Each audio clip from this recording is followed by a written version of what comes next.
बिस्मिल्लाहिर्रहमानिर्रहीम। अस्सलाम वालेकुम। आप देख रहे हैं ताज 92 न्यूज और मैं हूं आपकी होस्ट नाइला भट्टी। नजर डालते हैं आज की हेडलाइंस पर। सिंध के सकाफती दिन के मौका पर स्पीकर सिंध असेंबली सिराज दुर्रानी के हुक्म पर सिंध भर की तरह टंडो अलायार में भी आल सिंधीज पठान यूथ टंडो अलायार की जानिब से एक शानदार रैली का इनेकाद किया गया, जिसमें पठान बरादरी के अफराद ने बड़ी तादाद में शामिल होकर सिंधी सकाफत को खुशी के तौर पर मनाया गया। इस मौका पर आल सिंधी पठान यूथ टंडो अलायार जिले सदर जुम्मा गुल पठान, मीरबाज खान उर्फ बाचा खान पठान, नायब सदर गुलाम जिलानी पठान, रोजी खान पठान, दोस्त मोहम्मद पठान, नियाज मोहम्मद खान पठान और नूर खान पठान ने रैली के दौरान मीडिया से गुफ्तगू करते हुए कहा कि सिंध पाकिस्तान और सारे जहां के इंसानों को अजीम सिंध की सकाफत का दिन मुबारक हो। सिंधी सकाफत का दिन मनाया जाना दरअसल सिंध के इंसान दोस्त रवायात को आगे बढ़ाने का नाम है।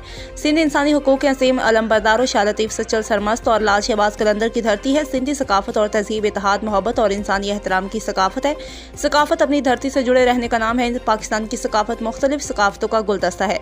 सिंधी सकाफत इसमें नुमाया है। आज पूरे सिंध में सिराज दुरानी के सच्चे कारकुनान सिंधी सकाफत को मनाकर अपने सिंध में रहने वाले अपने भाइयों की खुशियों में शामिल हो रहे हैं। उन्होंने कहा कि सिंधी सकाफत हजारों साल कदीम है और ये अपने अंदर तहजीब के मतनो रंगों को समोए हुए है और हमें पाकिस्तान में बसने वाली तमाम अक़वाम और उनकी तहजीब और सकाफत का एहतराम करने की ज़रूरत है।